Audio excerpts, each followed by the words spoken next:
So hi everyone, my name is Emma, and thank you very much for joining me today. Probably last talk of the day, and I know everybody is tired, so I want to make this talk as accessible as possible by just doing this in the style of storytelling instead of reading, the slides.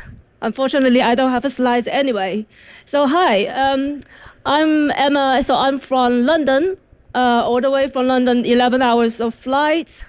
And so I am a senior security architect at EPAM. I'm also heading up the team at London, at the UK and Ireland, and also the Switzerland and Germany region. So outside of my work, I have hobbies such as cooking, and I like to go travel. And I do travel a lot for conferences and talks. So last year alone, I have done 10 conferences talks from zero. So this is about the journey that I want to talk about. How do I start from a zero talk to 10 conferences talk in just 2024? And now it's 2025. I haven't done much talks this year because I've been focused on the work. However, I just want to share my experience.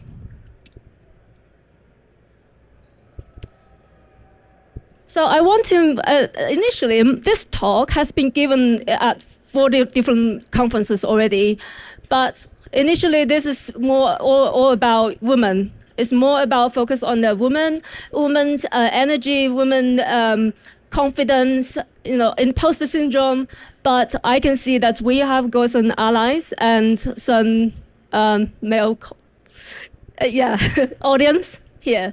So I want to make it as neutral as possible. That I don't want to make it dedicated to women, but I want to emphasize the talk to be a introverted. If you are introverted, you probably that's probably one of the reasons you are here to listen to what I'm talking about. So what sets us back in terms of giving public speaking? So I want to ask, how many of you have experience of doing public speaking? Oh, that's not bad. That's like half of the room. So a lot of us are holding back. Could be because of a lack of confidence.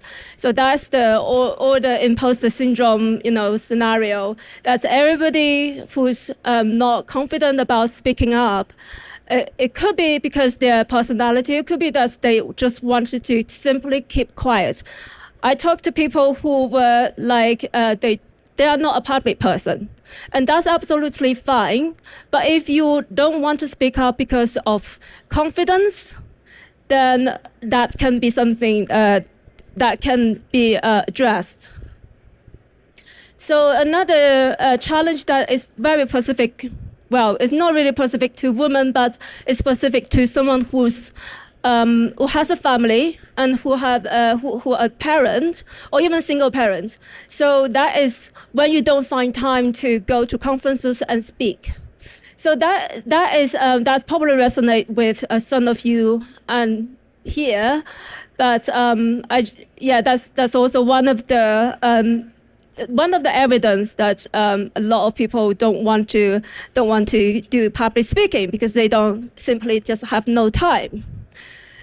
And the third factor that I want to talk about is that is actually specific to women.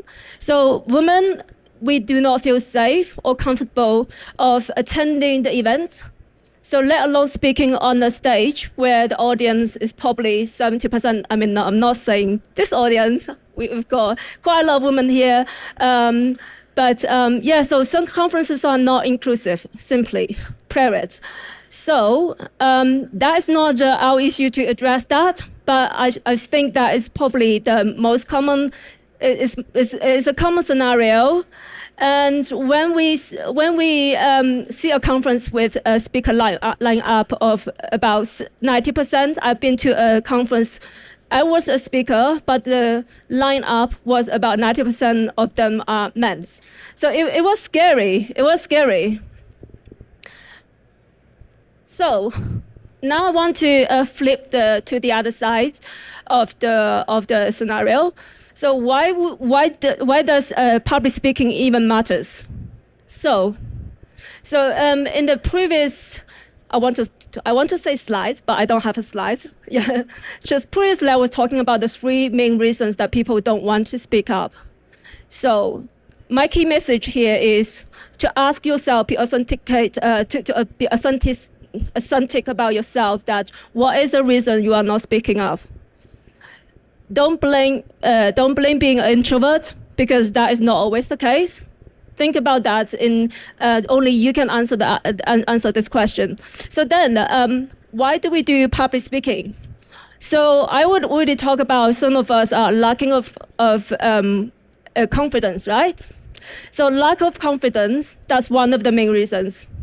So to me, if I'm lack of confidence, I'm gonna speak up and I'm gonna do public speaking, and that could make public speaking benefit me. So I am a consultant, so I have to do a lot of presentation to my clients. So one of the reasons I do public speaking is because it has been transformative. It helped me to improve my presentation skills, improve my confidence, even technical confidence. Because doing technical talks also led me to the situation where I have to do deep dive into a topic, into research.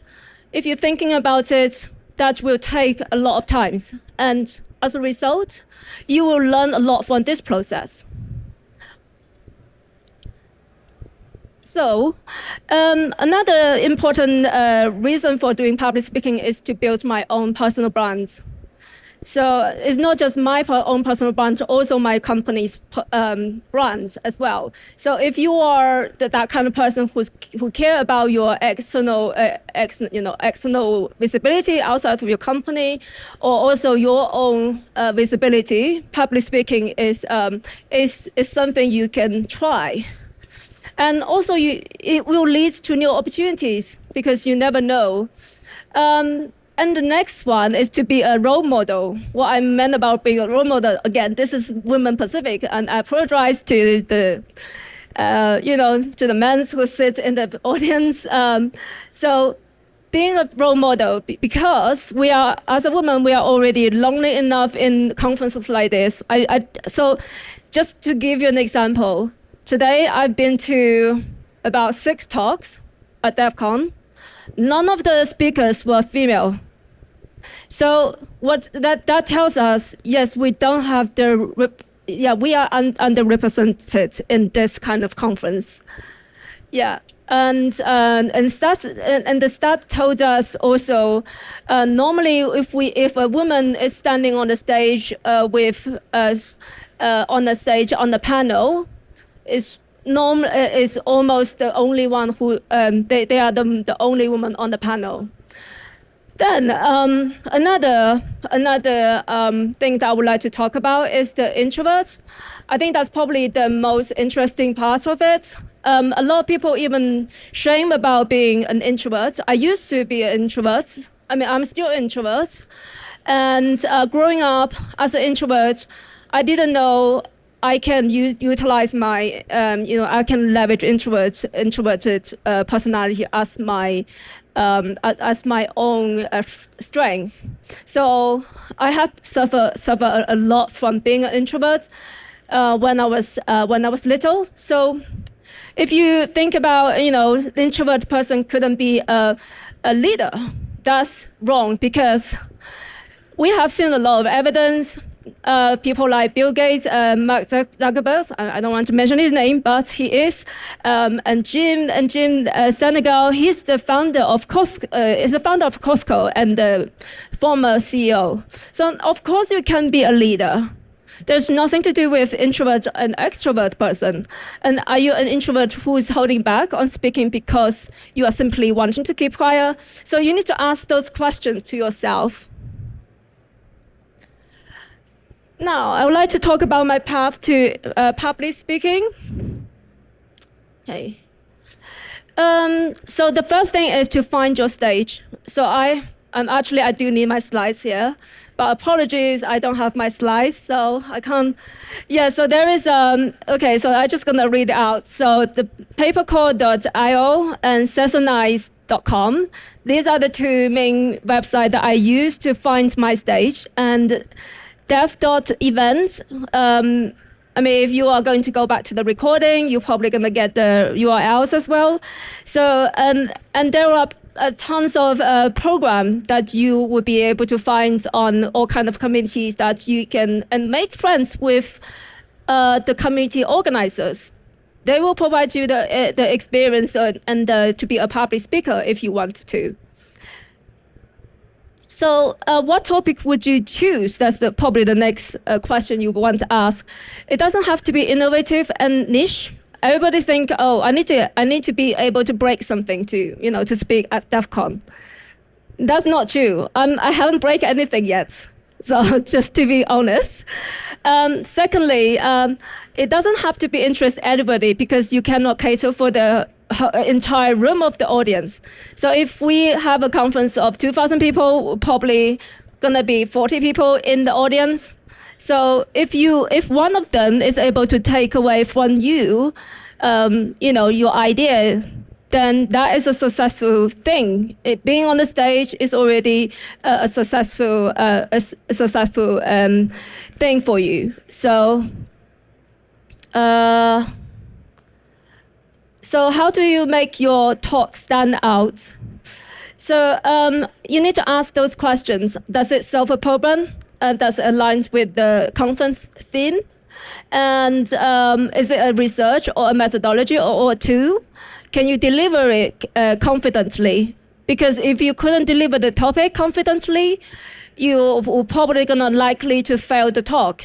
And also another thing is that what are you going to teach your audience? Put yourself into the mindset of your audience. Will your audience be able to learn something new from your talk? Ask yourself about this for those questions.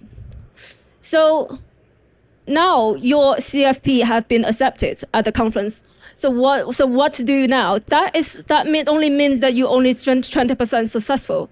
Crafting your slides and practicing your talk can take and create a lot of anxieties and pressures if you want to speak. And things like asking for a sponsor and budget, you need to plan that and rehearse. You have to do a lot of rehearse. I mean, for me, the trick is I just listening to TED Talk when I'm doing gym. Yeah. When I'm running on the treadmill, I watch the TED Talk and I mimic and I copy. I mean, to copy the style if I like the style of the speech. That's simple as that.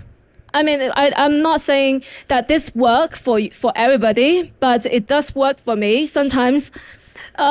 Especially when I learn how to control my nerves. I'm gonna talk about that in a minute. So on this slide, it's interesting because I have got like a graph which shows my heart rate patterns change during a public speaking event. So the heart rate can spike 15 to 30 beats per minute above the baseline and peak at around 1 to 2 minutes at the start of the talk. So why is that? Because you will definitely feel nervous. And the key thing is, how do we manage that nerves? So this is what I would, this is a piece of advice. If you feel like you are talking too fast and you are being nervous because you are talking too fast and you lost control and you're probably gonna worked up in your head that your audience is not gonna enjoy your talk, do this. I'm gonna slow down my talk. Yeah, I'm gonna slow down and I think, how can I connect to my audience?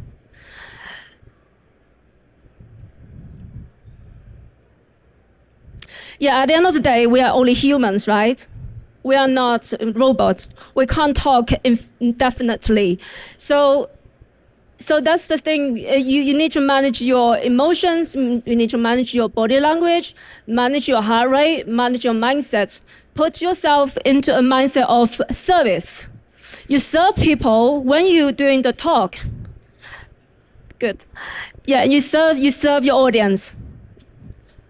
And think about how can you serve your audience by doing your talk. Then your heart rate probably gonna go back to normal. Yeah, and now you've done your talk, probably your first talk. So what would you do next? Yeah, that is I'm entering into like a level where I actually level up. So I take the feedback. I ask my audience how have I done? Is there anything that I can improve in my talk? Anything that I can improve in my content. It could be too basic. It could be too difficult. Too technical. Yeah, something like that. Ask your colleague for feedback. Yeah, so I only have 5 minutes. I'm gonna just wrapping up. So one of the problems that I have experienced as a public speaker, speaking so much this year, is burnout. I did experience burnout. A lot of people ask me, how do you manage work, life, and public speaking? So the thing is, yeah, it's hard, but I think I do have a support system. I have friends. I have the other one and the other half to support me to manage my family when I'm out there and speaking. So you need to find your support system. Another thing is be mindful about the preparation. So don't do too much preparation just before the minute before the talk, because that could simply make you nervous. Now, I want to spend the last 2 minutes to talk about introverts. So remember, some issues are unique to introverts, but some don't. For example, the confidence in delivering technical content, this is not introvert specific. We need to identify what actually holding you back. And we need to leverage what we have as an introvert to make us much better at speaking.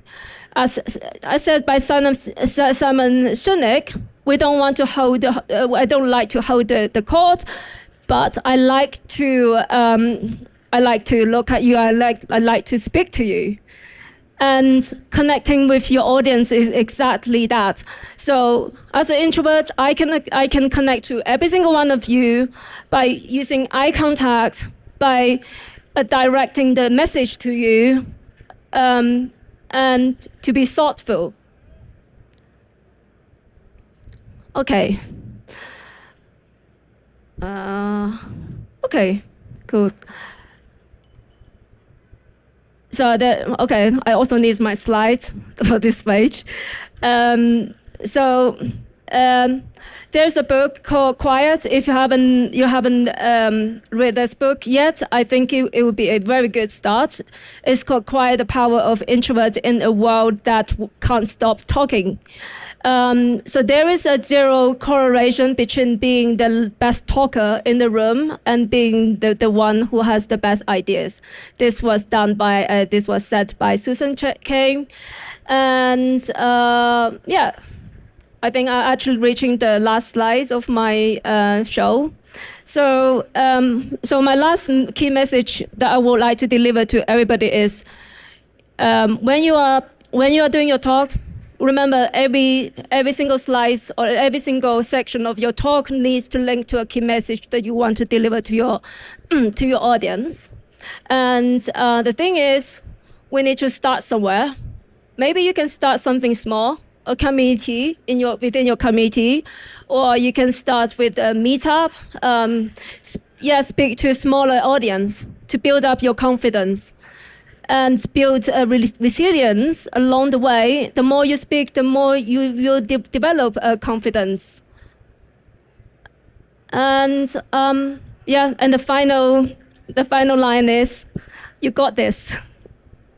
Thank you.